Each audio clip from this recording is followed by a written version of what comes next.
Lots of people do zakat in Ramadan. Is it necessary to pay zakat in Ramadan? Who should pay zakat? Who should pay zakat al-Fitr? These are many questions related to zakat. First of all, you have to understand what zakat is. We're not going to talk about zakat of livestock. We don't have livestock, usually. We're not going to talk about zakat of crops because we don't have farms, usually. And we're not going to talk about zakat of goods and commodities that are sold and bought, as in groceries, as in a showroom of cars, etc. Because usually we're normal people.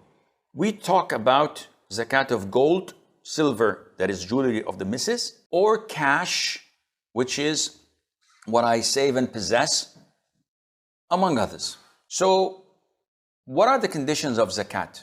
There are two conditions. Without them, zakat is not obligatory. Number one, that the amount of money saved or the jewelry possessed reaches what is known as nisab, and this is known as threshold. What is a threshold? It's a limit, which below it, there is no zakat. What is this limit?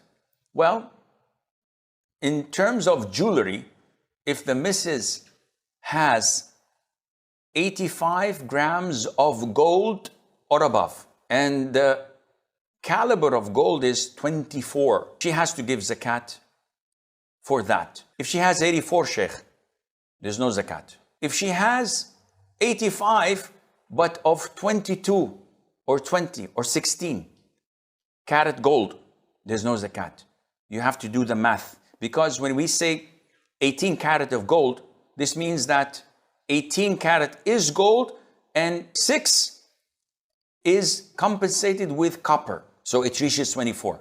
So this is false, it's not gold. So the 22, you have to do the calculation, the calibration until it reaches 24 carat of gold. 85 plus. In silver, it is 595 grams of silver. And the cash threshold is measured by silver. So if you have the value in cash of 595 grams of silver, which is approximately $300, give or take, then zakat is due. This is condition one. Providing that condition two is fulfilled, and that is that you possess this for a whole lunar year. So if I had it for 11 months, there's no zakat on it. 11 months and 25 days, there's no zakat on it. When it completes 12 lunar months in my possession, then I have to pay 2.5%. The easiest way to calculate zakat, whatever money you have, divided by 40. The result is your zakat. Easy. If I have 40,000 dirham, divide by 40, the result is 1,000. Khalas. This is my zakat. If I have 80,000, my zakat is 2,000. If I have 100,000, I wouldn't be here talking to you. 2,500 dirhams. Clear? Clear. Alhamdulillah. We have this tendency, everybody is giving zakat in Ramadan. Why is that? They say it is more rewardable. We want multiplication of the ajr. We want Allah to love our good deeds in Ramadan. Wait. Akhi, this doesn't work like this. Yes, Ramadan is a blessed month to give charity, not to give your due obligatory zakat. What's wrong in doing that? I'll tell you what's wrong. The poor get all their zakat in Ramadan. The coming 11 months, they're begging people for money. And this is not how it works. Your wealth has to be calculated according to the completion of one lunar year. It might complete in Muharram, in Rabi', in Jamad, in Rajab, in Dhul Hijjah, depending on the circle, the completion of the lunar year. But to deliberately intend to give it only in Ramadan, this defies the purpose of zakat. If the lunar year is completed in Ramadan, khalas, there's nothing for you to do. This is how it comes. But to insist on giving it in Ramadan, whether by extending, instead of one lunar year, you say, I'm going to stretch it to 15 months, haram. But if you shorten it, if your zakat is in the Hijjah, and you say, no, I'm going to pay it 4 months earlier, so I pay it in Ramadan, no problem. This is for the benefit of the poor. Instead of waiting another 4 months, you are giving it ahead of time, there's no problem. But delaying it, no, it is not permissible. Who should pay the zakat? Usually women ask this question and never ask this question. They know that it's their obligation to pay their zakat. But women, they possess a lot of gold. She doesn't want to pay zakat. So she asks, who pays zakat for my jewelry? Is it my husband? The answer is no. He's not obliged to pay the zakat for you. But Sheikh, I don't work. I'm a housewife. I have children. I am poor. Sister, you have 1.5 kilos of gold. What poor are you talking about? You're rich, but you are dependent on your husband to pay it every year. If he does this out of his own will, Jazakallahu khair. He's a loving husband. You should kiss his feet instead of nagging and giving him trouble. But if he doesn't want to, the person possessing the money, the person possessing the gold is responsible in front of Allah. I don't have an income, Sheikh. Sell some of the gold you have, and it's a small portion. You sell it and give 2.5% on that. Who should pay Zakat al-Fitr? Zakat al-Fitr is something else. It's called Zakat al-Fitr, Sadaqat al-Fitr. It is not related to your possession, to your wealth. It's a different category. Zakat al-Fitr is related to the charity you are obliged to give at the end of Ramadan. Time, Sheikh. When does it start? It should be given the night of Eid. So tomorrow is the day of Eid. You should give it before the Adhan of Fajr, the last night. And it can be up to the 27th or the 28th.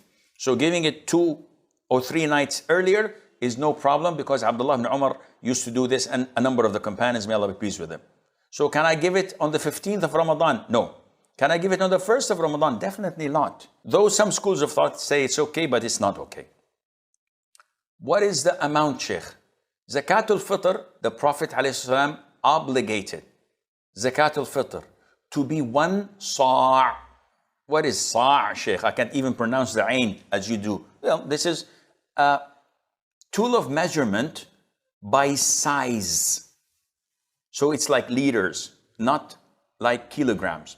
So a sa' is a container, and this container is measured, or we measure with it items like dates, like barley, like wheat, like sugar, things that are consumed and measured by size.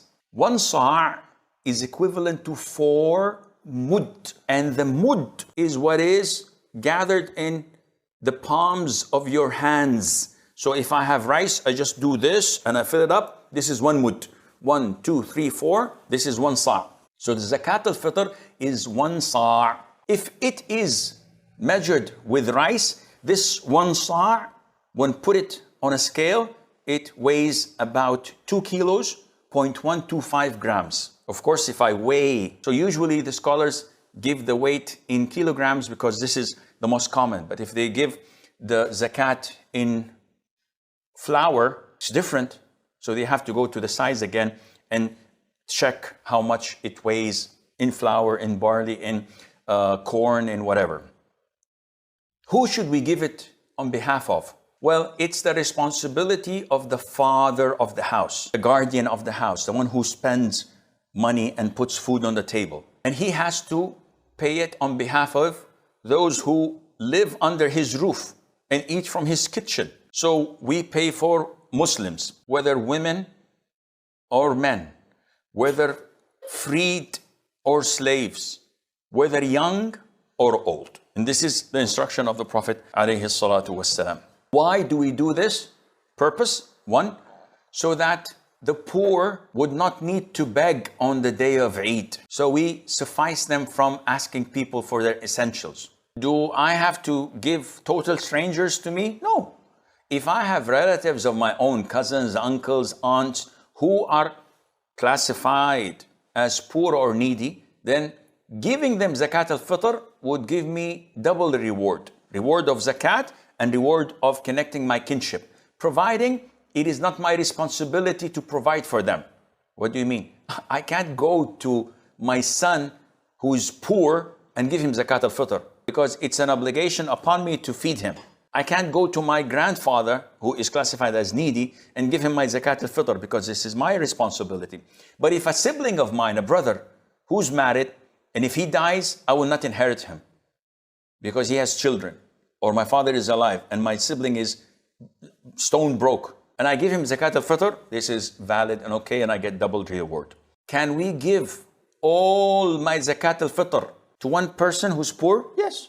I don't have to feed, if I have 10 in my family, I don't have to feed 10 poor people. No, I can give all of our rice or wheat or whatever to one single poor person without any problem.